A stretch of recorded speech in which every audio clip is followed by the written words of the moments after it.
வணக்கம். இந்த வீடியோவில் நம்ம இதுக்கு முந்தின வீடியோவில் வந்து ஒரு நெக் மாடல் பார்த்தோம் சில்க் சாரீக்கு. அதோட கை மாடல் தான் நான் வந்து இன்றைக்கி காமிக்க போகிறேன். இப்போ ஒரு பக்கம் உள்ள பார்டரை நான் கட் பண்ணி எடுத்து வச்சுருக்கேன். நார்மலாக நம்ம கட் பண்ணுற மாதிரி இந்த கை வந்து லைனிங்லேயும் நல்ல கிளாத்லேயும் கட் பண்ணி எடுத்து வச்சுருக்கேன். அப்புறம் இது வந்து கேன்வாஸ் ஒரு 4.5 இன்ச்சு அகலத்துக்கு 2 கைக்கும் இருக்கிற மாதிரி நான் நீள பீஸாக எடுத்து வச்சுருக்கேன். இதை வந்து இப்போ 4ஆக மடித்து நம்ம ப்ளவுஸுக்கு கை கட் பண்ணுவோம் பாருங்கள், அதே போல் 4ஆக மடித்து எடுத்து வச்சுருக்கேன். இந்த மடிப்பு பகுதியில் 2 இன்ச் அளவுக்கு நான் மார்க் பண்ணியிருக்கேன். அந்த மடிப்பு பகுதியிலேருந்து 2 இன்ச்சுக்கு வெளிப்பக்கமாக நான் ஒரு 2.5 இன்ச் அளவுக்கு மார்க் பண்ணிட போகிறேன். இது கொஞ்சம் வளைவாக வரும், அதுக்காக அந்த மாதிரி மார்க் பண்ணியிருக்கேன். இப்போ அந்த 2.5 இன்ச்சு மார்க் பண்ணியிருக்கேன் பாருங்கள், அதுக்கு அப்படியே வெளிப்பக்கமாக வந்து அப்படியே வளைச்சி ஒரு 1.5 இன்ச் அளவுக்கு அப்படியே கொண்டுட்டு வரலாம். நான் வந்து இதில் ஒரு 1 இன்ச் அளவுக்கு முதல்ல வளைச்சிருந்தேன் அந்த கைக்கு வெளிப்பக்கமாக. அது கொஞ்சம் நல்லா இல்லாதது போல் தெரிஞ்சுது. ஏன்னா பார்டர் வச்சம்போது கொஞ்சம் ரொம்ப சின்னதாக இருந்தது போல் இருந்து, அதனால் நான் மறுபடியும் ஒரு 1/2 இன்ச் அளவுக்கு மேலே ஏற்றி வரைஞ்சிருக்கேன். நம்ம ஐடியா எப்படி இருக்கோ அதுக்கேற்ற மாதிரி நம்ம வந்து வரைஞ்சிக்கிட வேண்டியது தான். நான் வந்து கொஞ்சம் மேலே ஏற்றி வரைஞ்சால் நல்லாயிருக்கும் அப்படிங்கிறதுனால அந்த மாதிரி வரைஞ்சிட்டேன். இப்போ நம்ம மார்க் பண்ணியிருக்க இடத்துல கட் பண்ணி எடுத்துக்கிடலாம். இந்த கட் பண்ண கேன்வாஸ் வந்து நம்ம பார்டரில் வச்சு அயர்ன் பண்ணணும். அதுக்காக நான் வந்து ஒரே பார்டர் வந்து நீள பீஸாக எடுத்து வச்சுருக்கேன். இப்போ ஒரு பக்கம் நெக்குக்கு தைச்சது போக இது வந்து கைக்கு உள்ள பார்டர், ஒரு பக்கம் பார்டர். இதை நான் அப்படியே 2ஆக கட் பண்ணிக்கிட போகிறேன். இது 2 கைக்கு வரணும் பாருங்கள், அதுக்காக இந்த மாதிரி வச்சு நம்ம அயர்ன் பண்ணி எடுத்துடலாம். இப்போ நான் அயர்ன் பண்ணிட்டு வந்துட்டேன். இப்போ அயர்ன் பண்ணி எடுத்துகிட்டு வந்தாச்சு. அந்த மேல் பக்கம் வந்து அந்த வளைவாக வந்திருக்கு பாருங்கள், அந்த இடத்துல ஒரு 1/2 இன்ச் அளவுக்கு கிளாத்து விட்டுட்டு அந்த வளைவுகளுக்கு ஏற்ற மாதிரியே கரெக்டாக கட் பண்ணி எடுத்துடலாம். இது வந்து நம்ம மடித்து தைக்க போகிறோம், அதனால தான். ஒருவேளை நீங்கள் இதை வந்து பைப்பிங் பண்ணுறதா இருந்தால் கேன்வாஸோட அளவுக்கு கரெக்டாக கட் பண்ணி எடுத்துகிட்டு பைப்பிங் பண்ணுங்கள். நான் இப்போ வந்து அந்த கேன்வாஸோட அளவுக்கு கொஞ்சம் கொஞ்சமாக அந்த வளைவுகளுக்கு ஏற்ற மாதிரி மடித்து விளிம்பில் தையல் போட்டுவிட போகிறேன்.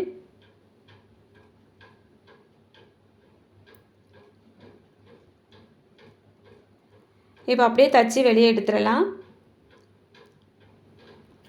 இனி வந்து நம்ம எப்பவும் போல் லைனிங்கையும் நல்ல கிளாத்தையும் ஜாயின் பண்ணுவோம் பாருங்கள், அதே போல் ஜாயின் பண்ணி எடுத்து வச்சிடலாம். அடித்து திருப்பணும் அந்த மாதிரி எதுவுமே அவசியம் இல்லை. இப்போ நான் அந்த விளிம்பில் மட்டும் சுற்றி ஒரு ஜாயிண்ட் தையல் போட்டு எடுத்து வச்சுக்கிட போகிறேன்.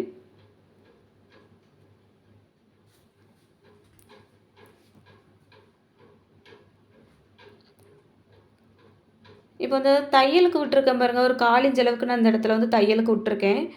ஏன்னா இது வந்து நம்ம கேன்வாஸ் வச்சு அயர்ன் பண்ண போகிறதுனால 1/4 இன்ச் அளவுக்கு நான் இந்த இடத்துல தையலுக்கு விட்டுருக்கேன். அந்த இடத்த கட் பண்ணி விட்டுருக்கேன். இப்போ அதே கேன்வாஸ்லேயும் 1/4 இன்ச் அளவுக்கு இருக்கிற மாதிரி நான் கட் பண்ணி எடுத்துக்கிட போகிறேன். அதுக்கப்புறமா நம்ம அந்த லைனிங் பக்கத்தில் இந்த மாதிரி வச்சு பார்த்துடலாம். கரெக்டாக அந்த சென்டரில் ஒரு மார்க் பண்ணிவிட்டு இந்த கேன்வாஸோட பீஸ்லேயும் சென்டர் தெரிகிற மாதிரி ஒரு சின்ன கட் கொடுத்து எடுத்து வச்சுருக்கேன். இந்த மாதிரி நம்ம தைக்கும்போது அந்த சென்டர் வந்து விலகி போகாமல் இருக்கும், அதுக்காக தான். கரெக்டாக இப்போ நம்ம வந்து அந்த கேன்வாஸோட விளிம்புலையே தைக்கணும். நம்ம வந்து லைனிங்கில் எவ்வளவு தையலுக்கு விட்டுருக்கோமோ அதையும் கவனிக்கணும். இந்த கேன்வாஸோட விளிம்பு பகுதியும் கவனிச்சுட்டு ஒரு தையல் போட்டுடலாம். இப்போ அப்படியே நல்லா திருப்பிட்டு நகத்தால் நல்லா தேய்ச்சி விட்டுருங்க. அந்த பிசுறு எல்லாமே நல்லா மடிஞ்சு வந்துடும். அதுக்கப்புறமா இந்த நல்ல பக்கம் திருப்பிட்டு விளிம்பில் ஒரு தையல் போட்டு எடுத்துருங்க. இனி வந்து நான் ஒரு எல்லோ கலரில் 2 பீஸ் எடுத்து வச்சுருக்கேன். சதுர பீஸாக இருக்குது. 3 இன்ச்சு அகலம் இருக்குது. இது கூட ஒரு ரெட் கலர் பீஸ் எடுத்து வச்சுருக்கேன் பாருங்கள். இது அந்த பார்டர்லேருந்து கட் பண்ணி எடுத்தது. இதுவும் அதே 3 இன்ச்சு அளவுக்கு நான் எடுத்திருக்கேன். இந்த மாதிரி முக்கோண ஷேப்பில் மடித்து எடுத்து வச்சுக்கிடலாம். இப்போ வந்து முதல்ல ஒரு எல்லோ கலர் பீஸ் வைக்கலாம். அதுக்கப்புறமா ரெட் கலரு, அதுக்கு மேலே ஒரு எல்லோ கலர், இந்த மாதிரி வச்சுட்டு கொஞ்சம் கொஞ்சம் இடைவெளி தெரிகிற மாதிரி வச்சுட்டு நம்ம அந்த மாதிரி 2 பக்கமும் ஒரு தையல் போட்டு எடுத்தோன்னா 3 வந்து ஜாயிண்ட் ஆகி வந்துடும். கொஞ்சம் வெளிப்பக்கம் நிற்கக்கூடிய அந்த பிசுறெல்லாம் கட் பண்ணி விட்டுறலாம். விட்டுட்டு நம்ம அந்த மாதிரி கேன்வாஸோட சென்டர் பகுதியில் இதை வந்து வச்சு பார்க்கலாம். மேலே மார்க் பண்ணி விட்டுருவோம். இந்த சென்டர் தெரிகிறதுக்காக இந்த மாதிரி மார்க் பண்ணி விட்டுட்டோன்னா நமக்கு வச்சு தைக்கக்கூடிய இடம் வந்து கரெக்டாக கிடைக்கும். இப்போ வந்து அந்த கேன்வாஸில் அப்படியே தையல் போட்டு கொண்டுட்டு வரலாம். நம்ம மார்க் பண்ணியிருந்த இடத்துல இதை வந்து கரெக்டாக அப்படியே வச்சுட்டு நம்ம வந்து மெதுவாக தையல் போட்டு கொண்டு வரலாம். அந்த வளைவுகள் இருக்கிற இடத்துல வந்து கரெக்டாக அந்த கிளாத் எல்லாம் நம்ம கைகளால் தேய்ச்சி விட்டுட்டு அதுக்கேற்ற மாதிரி தையல் போடணும். ஏன்னா கேன்வாஸ் வச்சு நம்ம தைக்கிறோம், எங்கேயுமே நெளிஞ்சு வந்ததுன்னா கையோட அமைப்பு நல்லா இருக்காது. இப்போ நான் வந்து தையல் போட்டு எடுத்துட்டேன். இப்போ அந்த கேன்வாஸ் முடிகிற இடத்துல வந்து நான் ஒரு பச்சை கலரில் லேஸ் எடுத்திருக்கேன். இந்த சாரீல வந்து கொஞ்சம் பச்சை கலர் வந்திருந்து அதுக்கு ஏற்றால நான் அந்த மாதிரி லேஸ் எடுத்திருக்கேன். இதே அந்த இடத்துல நம்ம வந்து வச்சு தைக்கலாம். அந்த கார்னர் வரக்கூடிய இடத்துல வந்து கொஞ்சமாக மடித்து விட்டுட்டு மறுபடியும் அந்த இடத்துல தைச்சி கொண்டுட்டு வருவோம். இது வந்து லேஸு கொஞ்சம் வளையிற மாதிரி பார்த்து எடுத்துக்கோங்க. ஏன்னா வளையாத லேஸாக இருந்தால் நீங்கள் நெளிச்சு அந்த இடத்துல வச்சு தைக்கும்போது அப்படி கை வந்து ஒரு மாதிரி நெளிஞ்சிட்டு நிற்கும், நல்லா இருக்காது. அதனால் இதை கவனிச்சுட்டு தைச்சிக்கோங்க. இப்போ ஒரு பக்கம் நான் தையல் போட்டேன். அடுத்தது இந்த லேஸோட இன்னொரு பக்கத்துலேயும் நம்ம தையல் போட்டு விட்டுறலாம். இதுக்கப்புறமா நம்ம அந்த கையோட நுனியில் வந்து ஒரு பைப்பிங் பண்ணணும். அந்த பைப்பிங் பண்ணுறதுக்காக சாரியோட பீஸில் இருந்து நான் வந்து 1.25 இன்ச் அளவுக்கு நீல பீஸாக எடுத்து வச்சுருக்கேன். அது வந்து நேர் பீஸு.